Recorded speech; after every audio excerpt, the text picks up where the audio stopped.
Hi అండి, అందరికీ నమస్కారం. Welcome back to my channel. ఈ వీడియోలో ఏపీలో డిప్యుటేషన్పై వచ్చిన అధికారులు ఎక్కడికి వెళ్ళేది లేదు అని అయితే ఆదేశాలు జారీ చేశారండి. సో మరి ఎందుకు ఏమిటనేది పూర్తిగా తెలుసుకుందాం. వీడియోని అయితే ఒక లైక్ చేయండి. సో ఇప్పుడు విషయానికి వచ్చినట్లయితే ఆంధ్రప్రదేశ్కు డిప్యుటేషన్పై వచ్చిన అధికారుల విషయంలో రాష్ట్ర ప్రభుత్వం కీలక నిర్ణయం తీసుకుంది.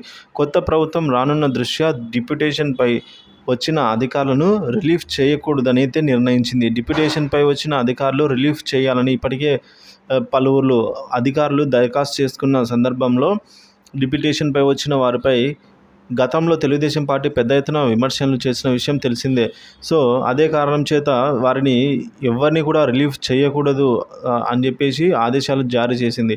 సో ఈ అధికారులంతా కూడా డిప్యుటేషన్పై వచ్చిన వారంతా కూడా గత ప్రభుత్వానికి మద్దతుగా పనిచేసిన వాళ్ళే కాబట్టి అని నమ్ముతుంది కాబట్టి సో వారిని ఎక్కడికి పంపించేది లేదు. సో మరి వారికి సంబంధించి తగు యాక్షన్స్ అయితే తీసుకోవడం జరుగుతుంది అన్నట్టుగానే ఉంది. సో మరి చూడాలండి ఏదేమైనప్పుడు కూడా. సో ఇప్పుడైతే అందరికీ ఉద్యోగులందరికీ కూడా ఈ అధికారులందరికీ కూడా ఎక్కడికి వెళ్ళకుండా ఆదేశాలు అయితే జారీ అయ్యాయి.